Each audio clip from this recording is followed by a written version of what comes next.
had a pat down, and I was getting patted down by a guy, and he got to my crotch area, and he looked at me and goes, "By the way, love you special." And I was like, just so odd, but I was like, "Thank you."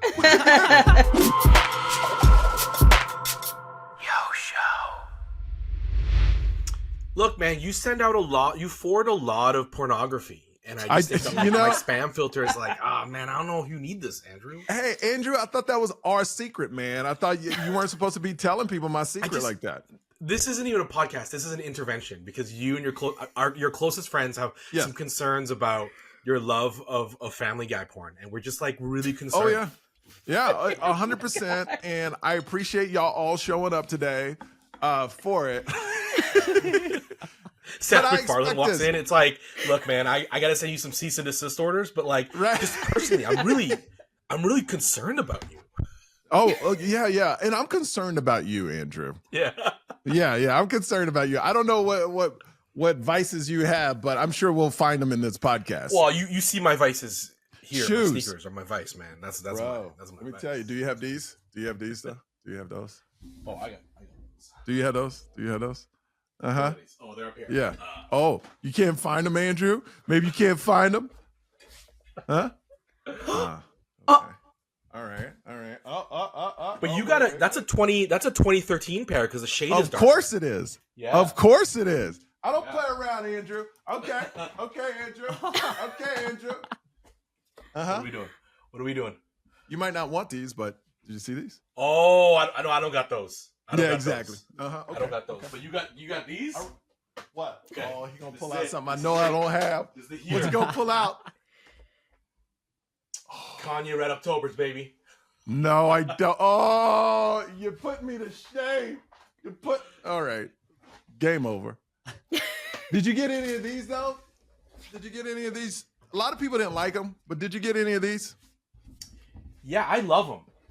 Do you wear these shoes? I wear them all the time. Do you? Yeah, this is like one of my go-to. I love the off-white.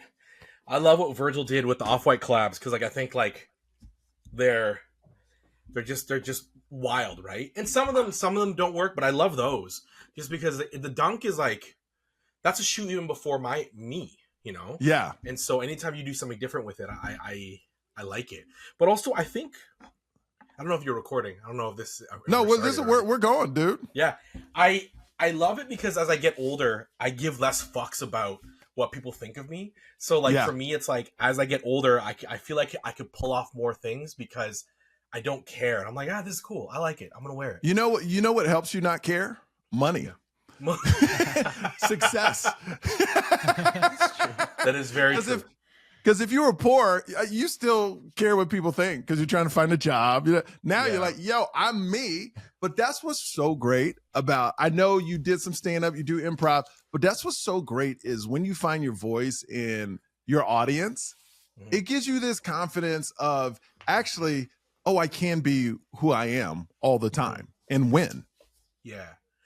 Well, I think so much. Firstly, Ashley, so nice to meet you. Great to meet you. Great to meet you. Ashley's a super producer, second mic. She's my partner on the air. Yeah. Hey. I struggled doing comedy I started doing improv when I was 16. And I grew up in like a really tough area of Calgary, which is weird to say because like I'm thinking like a rough neighborhood in a Canadian city. But the northeast of Calgary was where all the immigrants lived. And so there's waves of immigrants. So there was the wave of the Asian immigrants, the Vietnamese immigrants, Chinese immigrants. Then in the 90s, it was the Somali immigrants and South Asian immigrants. And really, you people are like, well, how'd that happen? I'm like, well, just trace it down to war and conflict. Like anytime there was a war or conflict in the world, like this is the area where like families would do everything they could to get their family into Canada. And so I grew up in the northeast of Calgary, and it was a tough area because with a large population of immigrant families, they're all just hustling to have a better life. And so what really that means is I have a generation of friends that was unpoliced, no parents around. They were busy working 9 jobs. We took care of each other. but because of that, you know, it was a bit tough. And so I started doing improv comedy when I was 16, but I struggled because I didn't have a voice. I didn't know who I was. What type of kid were you? Were you a popular kid? Because I was not popular. I mean, I was athletic, but I was not like in the cool gang, like in the yearbook or things. They'd be like, "Oh, these are most popular." It was not me. How were you in school? Like, I was what like was right in the middle. I was Yeah. right in the middle. I think popular kids knew who I was, Mm. but like had nothing against me, but I wasn't hanging out with them. And the kids who were less popular, I vibed with because we love Star Trek and N64. And so I was able to be in the middle of everything. And so yeah, man, I was a goofy kid though. Like I was a class clown because I, you know, with my parents, I didn't have a bedtime. So I would stay up late watching SNL and watching David Letterman and watching, you know, weird show, like old television shows, and being like, oh, this is what comedy is. Now, were you a bad kid? Did you get in trouble? I don't think I was bad, but sometimes I'll tell my wife a story and then she's like, whoa, were you in a gang? Like, I was like, I was in a gang. Like I made a comment one time where like we were like, for some reason we need to get into a car, and then someone was like, well, I gotta break the window, and they're like, oh, I'll get a hammer. I'm like, no, just get some saran wrap the window so the glass doesn't go anywhere. And you have like a spark plug and like a rope so I could like break the window? And they're just like, wait, what? And I'm like, well, the spark plug is really dense, so you break the window, but you want to saran wrap the window so the glass doesn't go everywhere. And he's just like, how do you know this? And I'm like, oh. In that moment I was like, okay. I'm sound straight hood right now. I'm from the streets, son. But like I care, but I'm a child of immigrants, so I'm like, don't make a mess. Like that's like, we don't want to. We want to be respectful of the laws we break. Be respectful of the window. 100%. 100%. Well, where I got to know you is, I mean, where a lot of people got to know you. I know Kim's Convenience. Like that hit home so hard for me, my Korean mom, even my dad. You know, it hit, they loved it. I loved it. That show you were shooting in Canada for 2 years, 3 years, and then Netflix picked it. How did it all happen? I want to start how you got the job, because you told me an interesting story when we met, how you even got that job. Yeah, like I was doing an improv show at the Fringe Festival. And if you don't know what the Fringe Festival is, it's a bit of a theater clown comedy festival. And it's where people are trying new shows, but then there's like weird shows. But it's also a place where like stand-ups will tour like a one-person show to like discover their voice. And I was touring a 2-person improv show where we would interview an audience member about their life, and then we would turn it into an action movie. And so we might interview Ashley here, be like, what's your job? Like, oh, I'm a producer, I'm a host. I'm like, all right. So I'll ask questions. I'll be like, we present to you the host. One day she's doing request radio, and then a phone call comes in, but they don't know that she's got a specific set of skills. And so we would turn your life into an action movie, right? Mm-hmm. You thought you were out, you know, doing like a radio show in a small town, but they tracked you down, right? That's awesome. That's a great concept. It was a hit because, you know, we would do the teacher, and we would do we had the Jugo Juice, Orange Julius worker, right? And so it's fun because you take like really relatable jobs and then you blow them up. But then it's funny because like one of the tricks was we would always have to tie in like how Ashley diffuses the bomb has to relate to something menial you did in a job you had as a teenager, right? Yes. So it's like diffusing a bomb is just making an Orange Julius, okay? Yes. And so I was doing this improv show, and Ins Choi, who is the writer and creator of Kim's Convenience, which was a play. And I think a lot of people don't know that. It was a play that was very successful. It started at the Fringe Festival because no one wanted to produce it. Ins had this play that he brought up to all the theater companies in Toronto, and they were like, they didn't want to produce it because they weren't going to make it. This is 2009. They weren't going to make a show about a Korean convenience store. He puts it up at the Fringe. The lineup is around the block, right? And so at that point, all the theater companies were coming because this is the hit. So he comes and watches my improv show, stays till after, and he's just like, who are you? And I'm like, oh, I'm Andrew Phung. He's like, how come I've never seen you? And I'm like, I don't run in theater circles. And I'm like, why'd you come to my show? And he's like, you're the only Asian actor at the entire Fringe. And it was a Oh poster my of me with a goodness. gun, like, you know, like Die Hard. And and then he told me about Kim's Convenience was being turned into a television show. I knew about the play. And like 4 months later, I auditioned for it. And then literally 3 months after that, I was filming with Simu Liu. You know, like we were like first day, him and I ready to go. And so it's pretty wild, man. I got cast out of an improv show. That's amazing, man. Yeah. That is truly amazing, and kind of sad that there was only one Asian person at the Fringe Festival. So I think it's always like, you know, Michael, you've seen it, man. You've been doing this a long time. You covered the industry. Now you're in the industry, making it happen. But like, it still feels like it's very small. And there are literally times like, my wife asked me how I knew you, and she's like, "How do you know Michael?" I'm like, "Because we're Asian." Like, it's like that's like, I know. It's so like, true. You know, when someone comes to town, and a comedian comes to town, I always just reach out because I'm like, "Hey, man, I love your work," and that's how we bond, because we have very similar lived experiences. Yeah, the way it happened was I was a big fan of King Convenience. I kind of commented on some of your stuff. You hit me back. Then I was like, "I'm coming." And you were like, "Yeah, I'm there." You brought your wife. I mean, that's how it works. There's this ease with it's all Asians in the community, usually in the industry. It's an ease where you can hit any one of them up. Yeah. And they'll hit you back. There's this very ease with each other on it. Like Aquafina, for instance. Like my son loves Aquafina. She voices everything. She sent my kid toys. Oh. Like she didn't have to do that. But it's just, we always kind of look out. You know what I mean? Well, I remember I was in Montreal for Just for Laughs, and I was out there doing some stuff, and I just sent a message to Ronnie, like, "Yo, Ronnie, I'm coming to your show." And he's like, "Hey, good to meet you, Andrew. You want to get tacos?" And I was like, "Yeah, let's get tacos." And so we went and got tacos, and we just connected, and he was also a big fan of Kim's Convenience. And I think what we as a community, you know, as BIPOC creators, oftentimes is we're keeping tabs of what people are doing, and we're all just like, "Hey, they're doing good work. Let's remember that." And when there's an opportunity to meet someone, we take that. And that's what happened with In Choi and Kim's Convenience. Like when he went to Edmonton, he's like, "Oh, who's at the Fringe?" And he's like, "Oh, this guy's at the Fringe. Let's go meet him."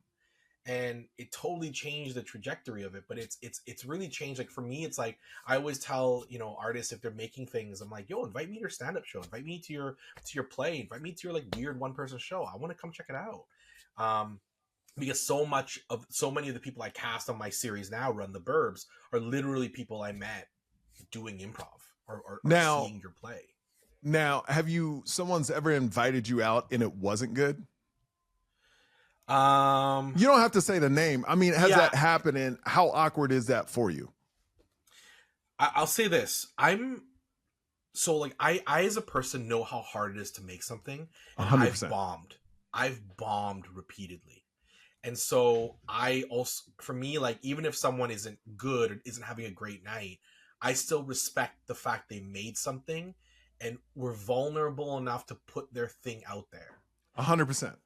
Because there's people who, like, their entire job is to, like, their aura is criticizing people. And I'm like, yeah, but you don't make anything.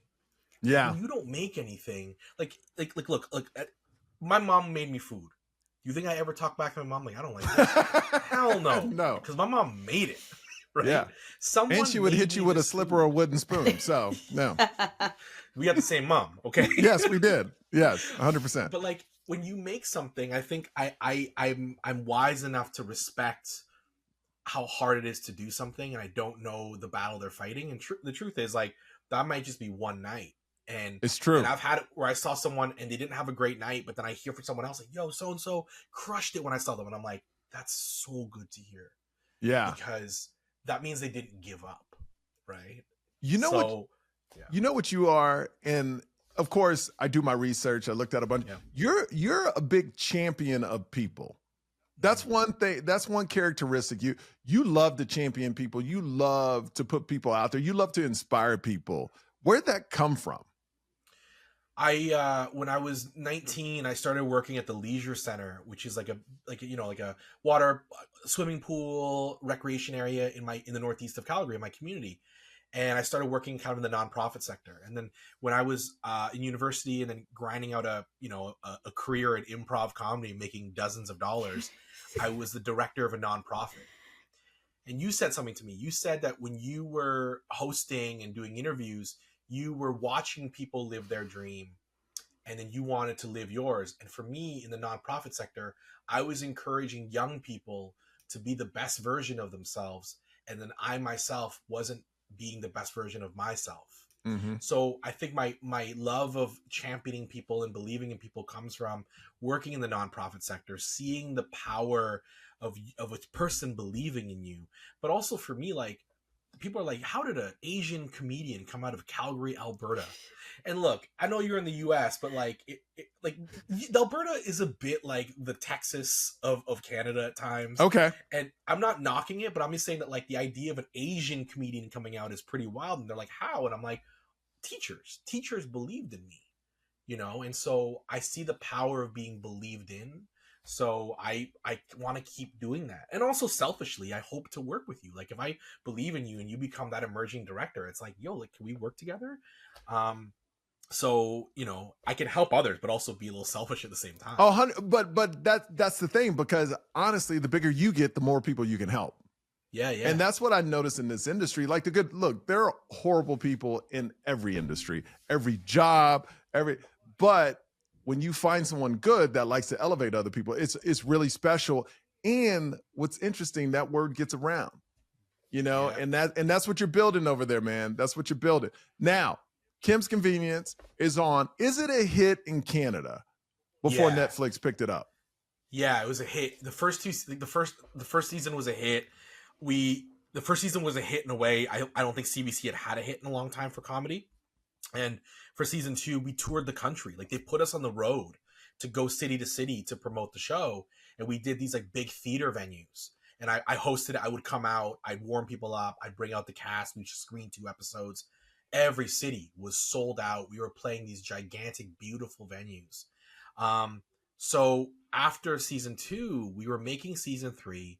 And then this happened. Crazy Rich Asians came out, and Kim's Convenience dropped on Netflix US, and it became the Summer of Asians. Yes. 2 projects. Two made us the Summer of Asians. Yeah, but we dropped on Netflix. We had 2 seasons, and I think that was important as well because in Canada we do 13 episode seasons. And I think it's changed, but the norm in the US was like 26 episodes, 20 episodes. So it's changing now, but yeah, to binge. So when did you feel the impact?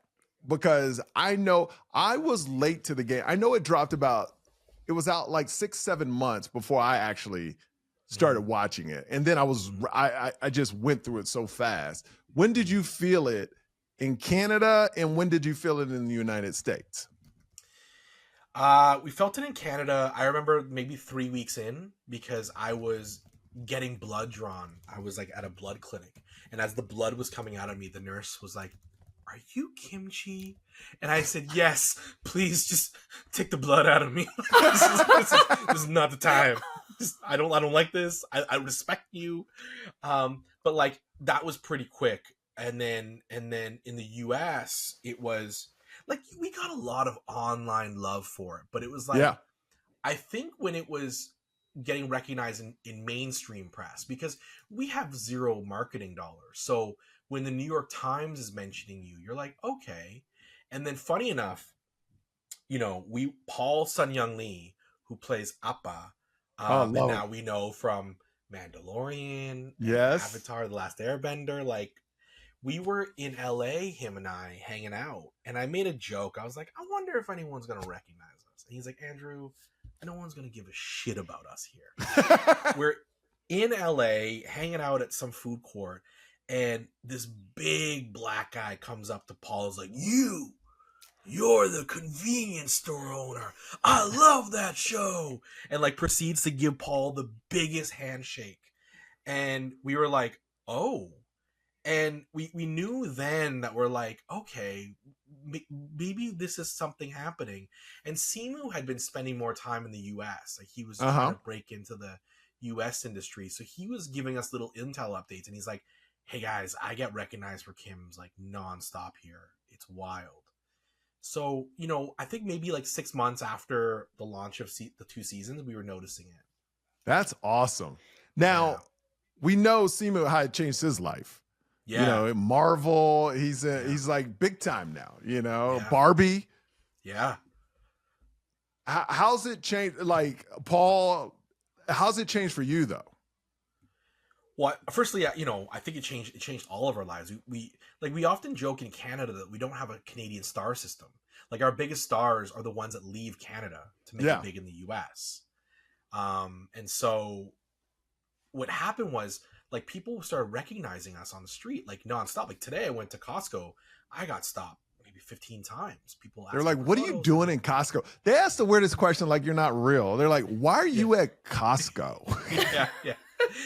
But today I also had 20 jars of pickles because they got these hot and spicy pickles and they run out. Like they only make so many and they run out. And this one had it, so I had 20 jars of pickles. So I look like a madman with these pickles, right? Like what's with these? Kimchi's got these pickles.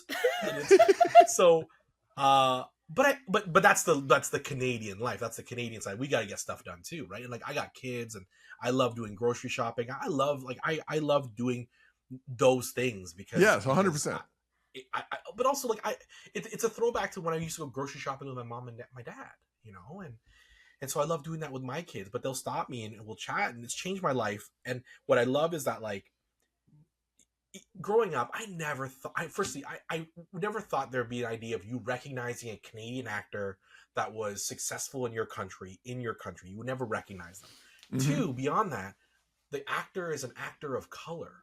It's not like the white guy that hosts a very popular show. It is so like for us, like when I'm out with Paul, when I'm out with Simu, when I'm out with the cast, we get recognized, and that's such a lovely feeling, and it's everywhere we go. And Canadians are so nice. It's not like America where Americans can be very aggressive with celebrities.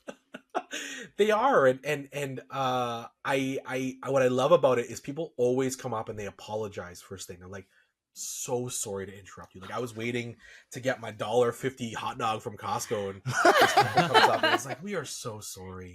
We just want to say hi and chat with you a little bit. And I was like, yeah, that's cool, and that's so Canadian, yeah. But it's changed our lives and for the better, because on the larger sense of things, you recognize actors of color. And so for so long we were told that wasn't going to happen. We weren't capable of it, but we are.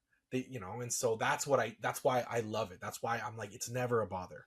Unless you're drawing blood out of me. Just finish don't that. do that. I had a pat down, and I was getting patted down by a guy, and he got to my crotch area, and he looked at me and goes, by the way, love you special. And I was like, just so odd, but I was like, thank you. Run the Burbs, you went 3 seasons. It's cut off, but how was that experience for you? Well, so after, making Kim's Convenience, well, firstly, in the 3rd season of Kim's Convenience, I started like really, like I'm a hawk when I'm on set. Like I'll watch every crew member. I'll watch everything. I would always ask questions to the executive producers, the writers, and like learn. And so I was like, okay, I think I can do this.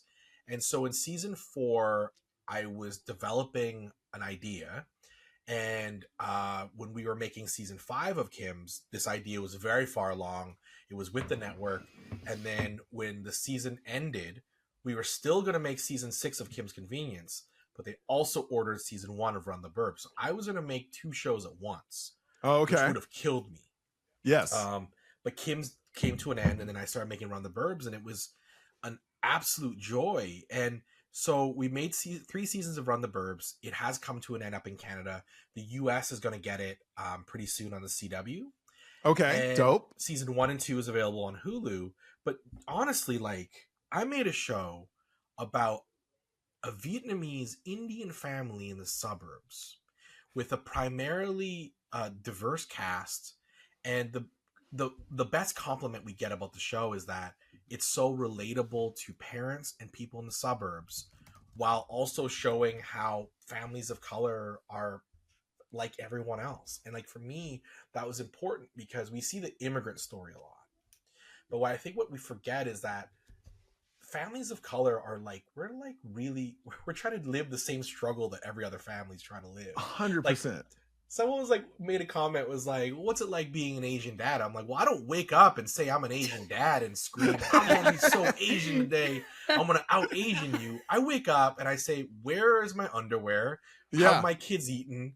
Am I late for school? Like, you know, like you know what's so interesting in America, because I pitched to networks and things like that. There's this sense that's going away a little bit where they always felt it had to be different. Like we experience things different than they do. And I remember a network exec goes, well, how do we know these characters? How is this script different from a white script? And I go, well, the way my real dad would say that line is completely different. And the look is completely different than how Ted on this show would say it. Like just the tone, just the delivery, just the way they say lines. And of course you sprinkle in your culture in there, but you don't have to write diverse. You know, you want to put in your culture, but we, like you said, we wake up, we do different, we get our kids to school. I'm yelling at my kid, why do you never eat? Like that's the whole thing. Every parent struggles with. So just the way you do it in your, when you see it on camera, the colors on camera, you're like, they'll deliver it different than any other people. So that's how the story really pops out. And networks really didn't understand that, but now they're starting to out in America. Well, it's specificity. Yes. Like your father is specific. Yes. And though he is unlike fathers that exist in television, he will be very much like fathers that exist in the world. Yes. And I think that's why Appa was so relatable and Amma was so relatable, because like Amma was like, and unlike any other mom we'd seen on television, but then you tell me, you're like, well, Amma is like my mom. And like, we know that, we know along the way. And what I loved was like, we'd have people of all backgrounds coming up and being like, hey, we're not Korean, but Appa is my grandfather. 100%. And so I think that like it's about being specific. And what's wild is that like, you know, for our show, one of the compliments we get is like, it's really nice that you love your wife on your show. And I was like, oh, is that where we are? Like seeing a husband and wife love each other is like, no, that's because, you know, normally when sitcoms, right, it's always them dogging each other. It never leads with love in a relationship. Usually it's always the drama is they get in a fight. So the whole episode they get in a fight and then they make up at the end. It's never love from the start in a lot of these sitcoms. And that's what's great about Run the Burbs too. But it's interesting, like what you say is exactly what I get at my comedy. Because you were at my comedy show. I would say 80%, 85% of the audience was white, had a lot of the other 15%, couple blacks, a lot of Asians. But they can relate to the stories because like Kim's Convenience, like Run the Burbs, people can relate to that, you know? People can relate to it, but also when they like what you were doing this bit about your mom and your wife. And what I loved about it was specifically it was about your mom. Yes. There's a specificity in the accent, in how she says it. But everyone in the audience is like, oh, I know her. Like, we have seen a variation of that mother or that tension, and that's what we relate to. But what makes you so unique and why we come see you is the specificity of the storytelling. It's not just a generic story. It is a story specific to you, relatable to all. Yes. And, yo, man, firstly, people who are listening know how good you are. But, like, you know, you made a comment saying you ever get invited out and they weren't good. And, like, you know, I love you, but I'm like, I hope he's good. And you we don't know. So good. Oh, thank you. I don't know. And I'm like, oh man, maybe this guy's got to go back to television hosting, right? You were so good. You are a master of your craft. You had them in the palm of your hand. Anywhere you're willing to go. No one checked their phone. No one checked their watch. And I think that is the mark of a great comedian, because for that hour 15, hour 20, we didn't care. We didn't care what was happening in the world. We were in this box listening to you and your stories, man. And you a couple times you made a comment saying, "Oh, I think I lost you." I'm like, you didn't lose us. We were too busy laughing. Like that's what happened. Yeah, dude, it was so fun. I love the crowds up there, and thank you for the kind words. That means when you develop another show, you'll put me in it, or do I have to be a Canadian resident? Look, man, I think the borders have changed so much. And Yeah, what's funny is like we were in the third season, we were trying to do some reach outs to people in the US, like based on relationships I had made. yeah. Um and Lauren Ash was someone I was really trying to get I onto the love show. Lauren. Love Lauren, Canadian, but the SAG strike was happening. So the rule we were told was if you were a SAG member, Canadian SAG member living in the US, you could not come back to Canada to work. Yeah. But if you were a SAG member living in Canada, you were good. So I'm a SAG member living in Canada. Paul Sun Young Lee is a SAG member living in Canada. So we were good to keep working up in Canada. But that kind of cut the door on a lot of people we were trying to do feel outs on, because kind of in the third season of a show is when you're able to, like, you can show someone and be like, hey, come up to Canada, do this thing. Here's the show. And that's what happened with Schitt's Creek. Like Schitt's Creek, the third season, they were able to like start really pulling on their friends and community to come up to Because Canada. people know the core now, and they've invested in the core. Yeah. Yeah. What? But it would be an honor to work with you, man. It would no, same. same. Yeah. And if my sitcom comes in America, you're on it too. I'm done. I'm there. Deal. I'm there. Yeah. Writer? Did you what part? Executive producer? Were you a writer on Run the Burbs? And did you direct as well sometimes? No, I executive produced, I co-created, I wrote 4 episodes or co-wrote 4 episodes a season. I didn't direct, and I realized after the first season that it would have been really hard for me because I'm always mining every script for comedy. And I'm always like, well, how do we tweak this to make it stronger? How do we do it? So I felt like I needed an outside eye. So that's why for me, I respect the director so much, because they're like an outside eye to tell me no on an idea or to shape an idea. And I love my relationships with directors for that reason. What's your biggest lesson you learned writing in a series? Because I'm in the midst of writing a pilot. Yeah. What's a couple of nuggets you can give me when writing?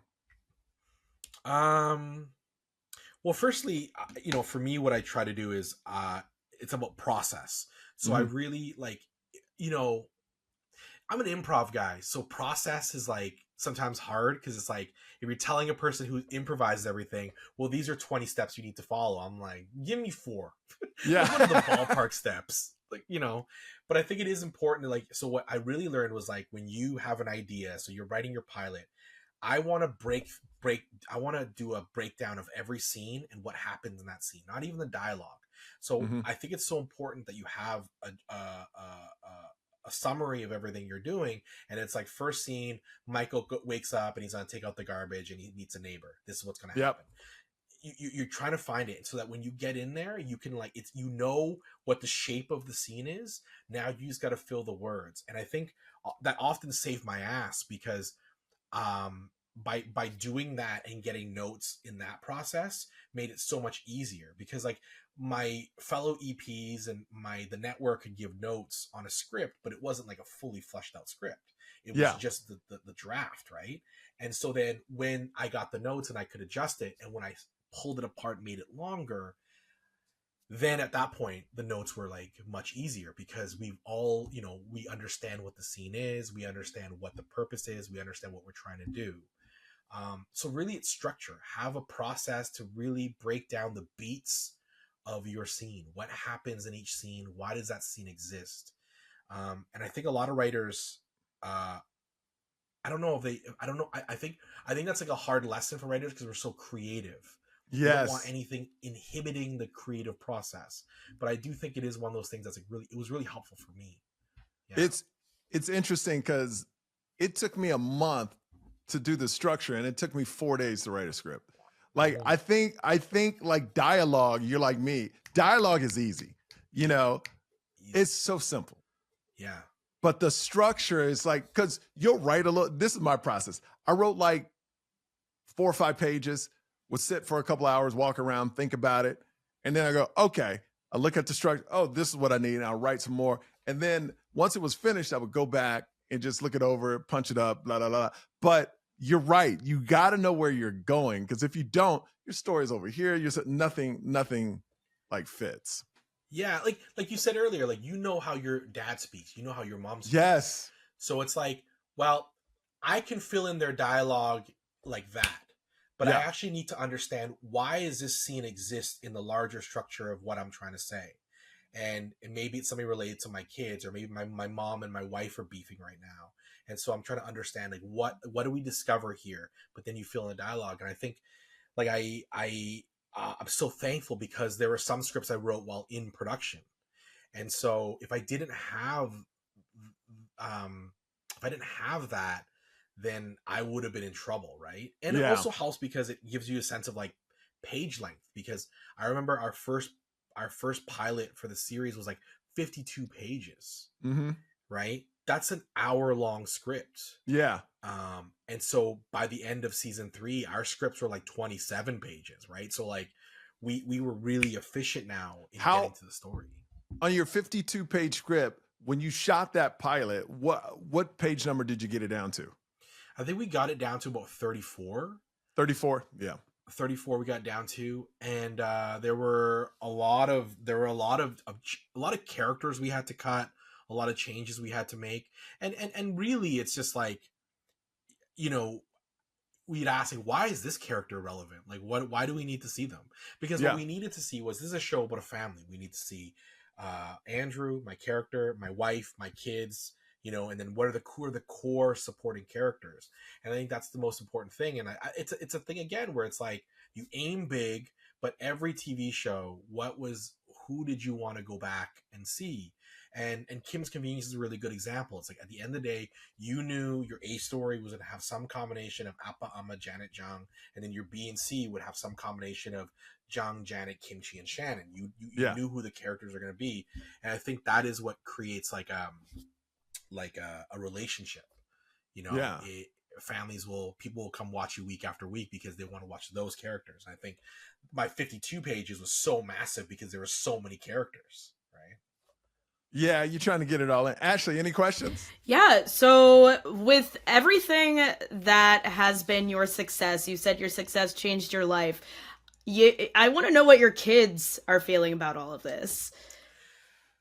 I got a 10-year-old and a 7-year-old, and they've been through the whole thing. Like my kids essentially have only lived this. Okay.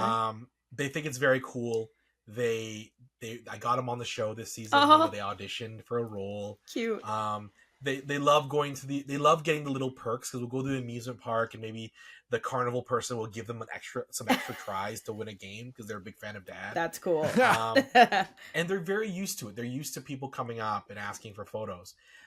As a father, what I try to be is very conscious of my relationship with them. So what I try to do is, if people see me and I'm with my kids, they'll be like, "Hey, Andrew," I'm like, "Yo, how you doing, man? So nice to see you," and I'll move on. If they ask for a photo, I'll say to my kids, "Hey, wait right here." I'll grab a quick photo and I'll thank the people. And I'll be like, "I'm gonna get back to being a dad," because every moment I spend with people is moments I took away from my kids. I never want them to resent that. So I think I found a really good balance. Yeah. When I'm with my kids, I really respect that relationship. But you know, I think I at the same time, I'm always having conversations with my kids about that it wasn't this easy, and it's not this easy, and they're seeing it at the height, but they don't know how many shows and I had to grind out, how many church basements I played, and they also don't know like how much rejection there is. And I've tried to include my kids, like maybe in, well, this is long-winded, but basically I had hosted the pilot for a food show, and they ordered the show but dropped me as the host, which to me was like, and I had a really sad moment, and I told my older son about it. I was like, you know, Dad's feeling really low right now, and it opened my eyes that it was important to do that so that they saw Dad, life wasn't perfect. Yeah, absolutely. And I made a comment saying, they're like, "Well, you didn't get the job," and I'm like, "Yeah, they didn't want me." And my son looked at me, he's like, "Yeah, but I want you, Dad." And that was everything. And I'm like, in that moment, I'm like, yes. Yeah. And the best part was the month I had booked off to film that food show, I then spent making the Bible to Run the Burbs and selling Run the Burbs. So Nice. you know, when disappointment happens, you take that, you come back stronger. But yeah, it's been important for them to see it. I try to include them in on the journey, but it's definitely changed.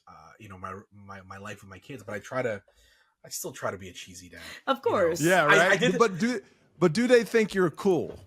so I think they do. I think they do, but then they don't. And recently, my son made a comment, like a comment how uncool I was, and I looked at him like, you know, I'm really cool, right? Like if you go compare me to other dads at this age, like I'm pretty cool. Gotta remind You sound like me. When you have to say you're cool, like I do too, we're not cool. I lost that battle, man. I know I lost. The words came out. I'm like, I'm done. But you know what? We got cool shoes, though. We got cool shoes. Morgan Freeman came on that moment. Was like, and that's the moment he realized he was done. Like, like no chance. So, Andrew, what are you working on next, man? I'm firstly. With the end of Run the Burbs, I am just genuinely excited to have some time off. I haven't had a summer with my kids in 8 years, you know, because I was always making Kim's Convenience, always making Run the Burbs. Run the Burbs has been a nonstop job for 4 years, writing, executive producing, doing post. So the next month and a bit is busy. I'm in the award season up in Canada, so I'm hosting a ton. Doing a lot of public speaking in Asian Heritage Month up in Canada. Nice. But then I'm actually I'm developing a new series that I'm really excited about. And what's really exciting is that I'm coming on to develop it not as the actor. It's not a starring vehicle for me. I'm coming on in recognition of everything I learned on Run the Burbs, because we get asked this a lot. Michael, Ashley, we get this. What do we got to do for more diversity? How do we have that? And here's the answer. We got to make our own stuff, because for so long we were waiting for the system to make a thing for us, and that was very rarely going to happen. So the most successful shows from the BIPOC community right now are being led by diverse creators. So I got reached out to based on what I did on Run the Burbs as the writer, executive producer. It's like, hey, would you be interested in this? I'm like, hell yeah, I want to do this. That's awesome. So that's the next step. We just gotta make our own stuff. Yeah, right? It's so true, man. You gotta. Yeah. I remember my friend, I think Jay Farrow, comedian, told me this.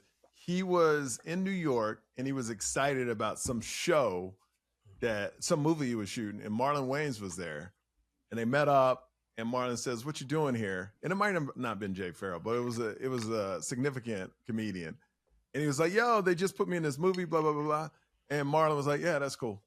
And he goes, "What?" He goes, "Oh man, you need to make your own stuff." Yeah. You know, it's cool to be in somebody's movie, but you know what's cooler? When it's your movie. And that just fired up the dude. You know, he was like, yo, look, he appreciated that I was in the movie, but he was pushing me to start making he's like, you're creative, you're this, make your own stuff too. Yeah. Don't just be a hire. You need to be the one hiring, which is inspiring, you know? Yeah, like